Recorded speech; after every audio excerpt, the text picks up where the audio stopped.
Well, it has happened. It has happened. More splintering of the Walking Dead main show. Something is going on. I don't think it all is suspect.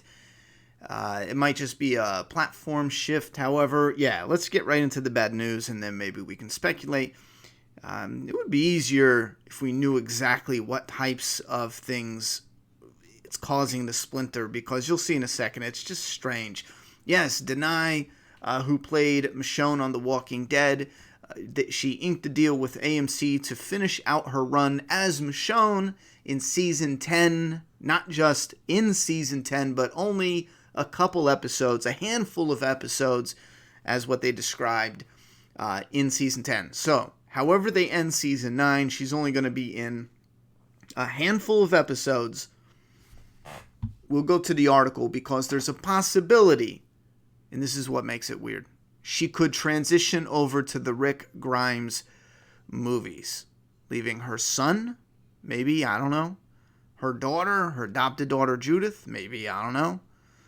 It's beginning to be a juggling act at this point that is a bit frustrating. Now, if it is simply a platform shift, like if the old formula, having the TV show and they need to keep the TV show operational to keep bringing in money, to keep bringing in profit in order to make the transition over to the new platform, which is movies and a Walking Dead universe, a cinematic universe on AMC. If that is the main goal, some of this starts to make a little more sense, because it's not like they said, you know, screw Michonne, whoop-de-whoop.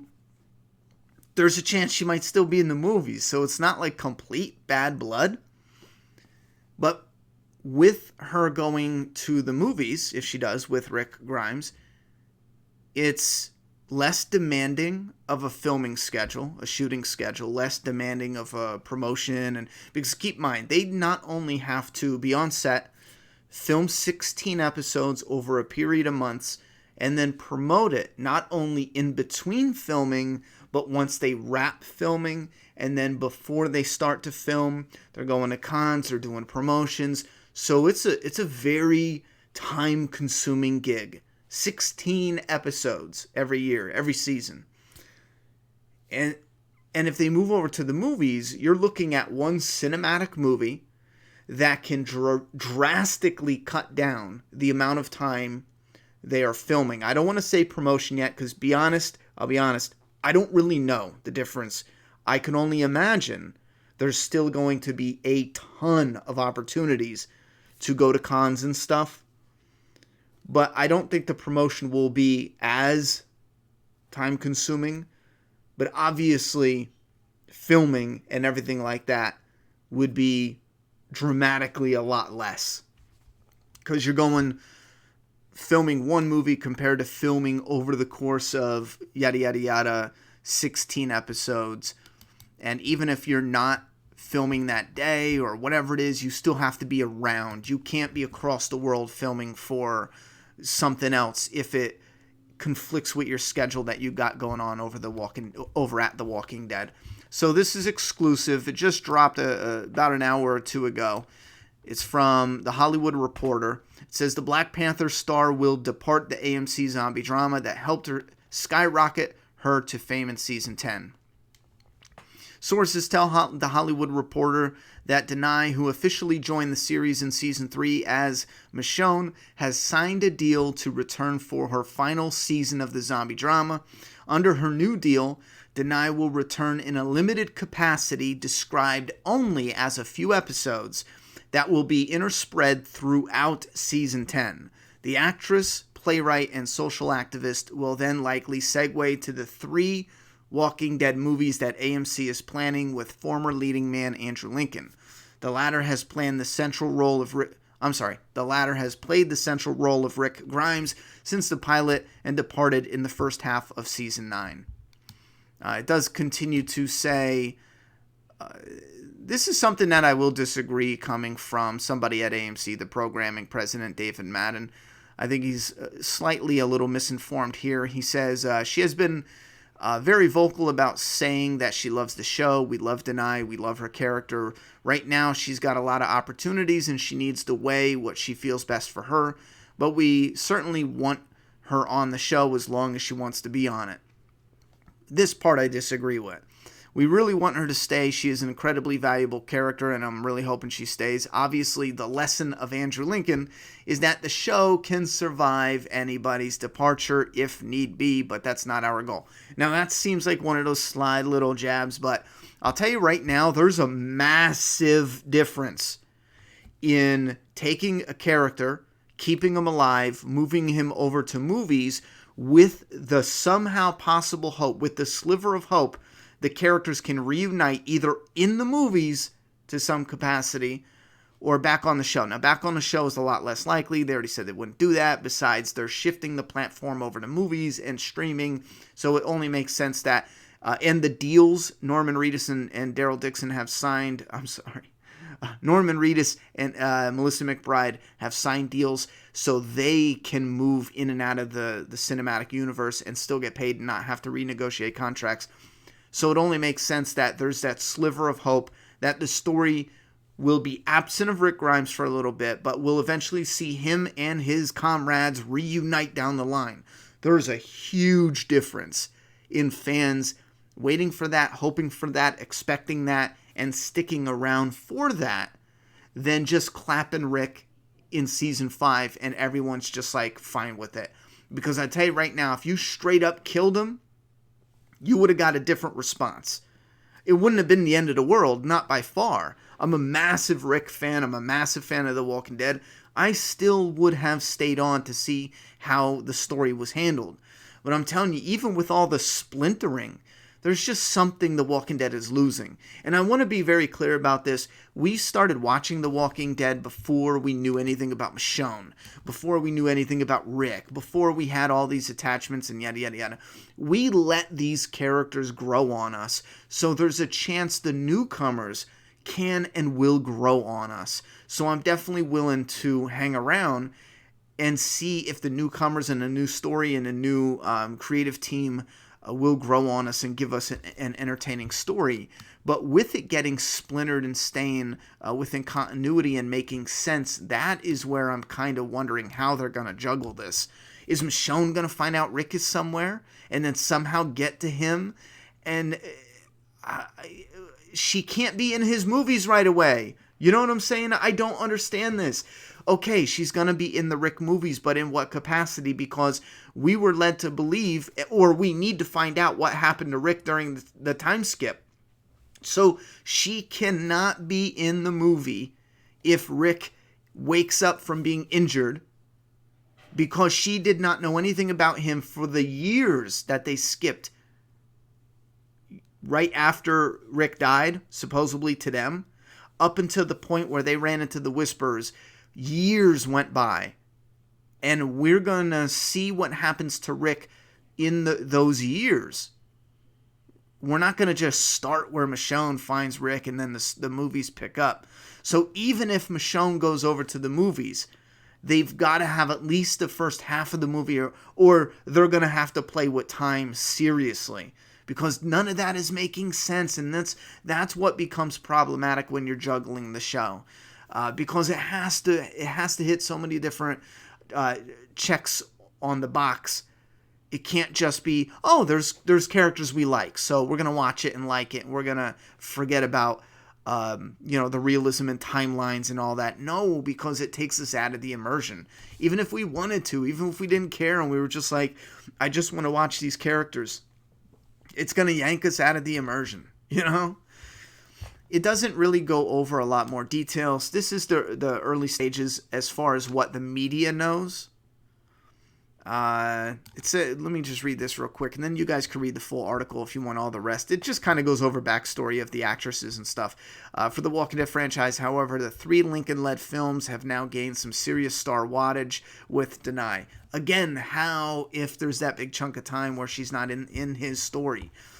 They were romantically paired on the show. The first film will be told from Rick's point of view. So that at least checks off one of those boxes. So she's going to be in the Rick movies, but not until maybe the second movie. That's a little hopeful that maybe they could do something interesting with intertwining the stories. Paired on The Walking Dead.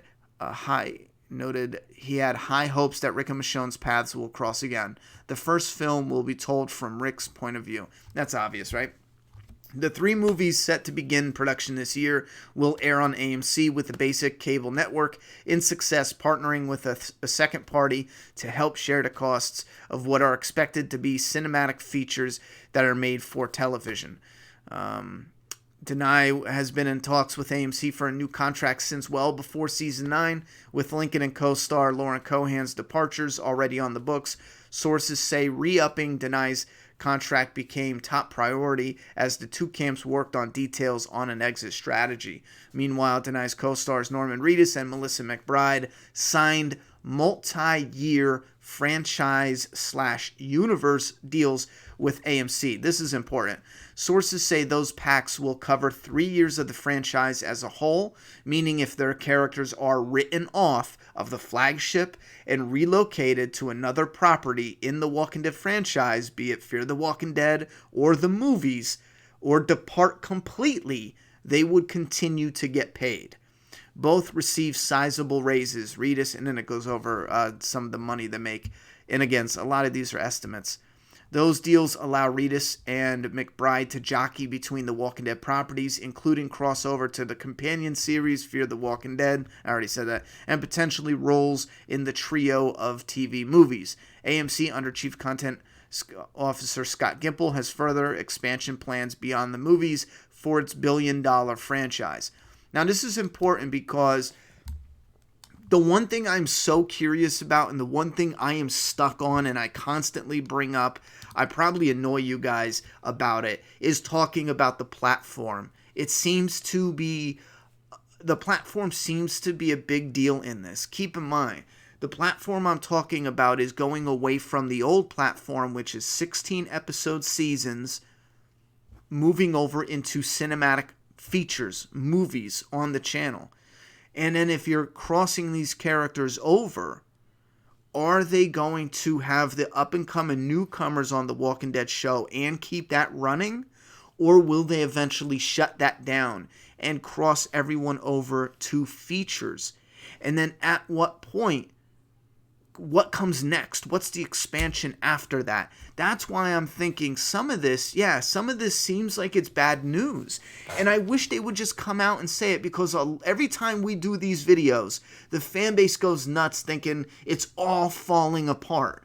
And there's a part of me that feels that way too. Yeah, sure, it seems like it is all falling apart. They don't want to pay nobody.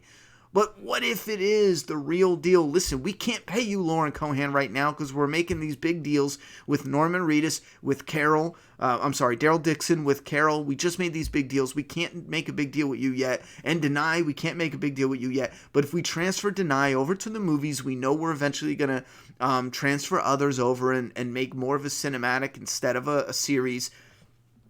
It could be something along the lines of that. I know AMC is stingy with all the lawsuits. We already know that. So no one's going to, but they are making big deals. They are, paying raises and yada, yada, yada.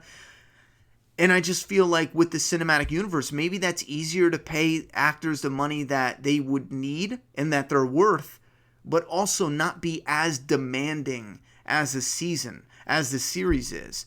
And my big thing is, I wish they would just come out and say it.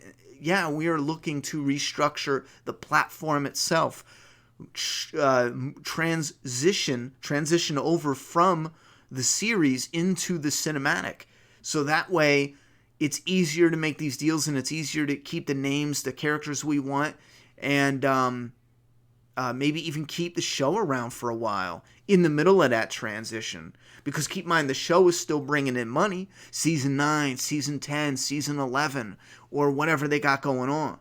At the same time, they're building up the cinematic side of it. If they drop the show, Season 10, Season 9, it ends. Season 10, it's no more. They're not bringing in any profit to sink into the cinematic universe. And they can't just pop the cinematic universe up overnight because they got to script it. They got to, you can't just come up with a story off the top of your head. You got to script something that's plausible, that's enjoyable, that makes sense. On top of that, filming locations. Where are we filming? You got to do the whole nine, get it all filmed, So it's not this looks more like a transition from one to the other, and I hope I'm not just trying and convincing myself to stay positive, but it really feels like that. So if you want any positive message through this whole transition, then hopefully I gave that to you here. Because I'm staying as positive as I can, because my first reaction to this splintering, it doesn't sound positive. It sounds negative. I wish they would just come out and say, yeah, part of our goal is transitioning over. It's not splintering apart. Because right now it's coming out in the media and to the fan base as a negative splintering apart. And a lot of fans are losing a little, losing a little bit of love for the show because of that, because it feels like they're losing out. So anyway, thoughts and opinions in the comment box. Just wanted to rant a little bit about what's going on and give you guys that update. If you have any questions or if you want to talk about anything further, put it down in the comment box. I went on a bit of a rant. But I feel good. Thank you for letting me vent. I actually feel real good getting that off of my chest. Thoughts and opinions in the comment box. I'm done talking, so it is your turn.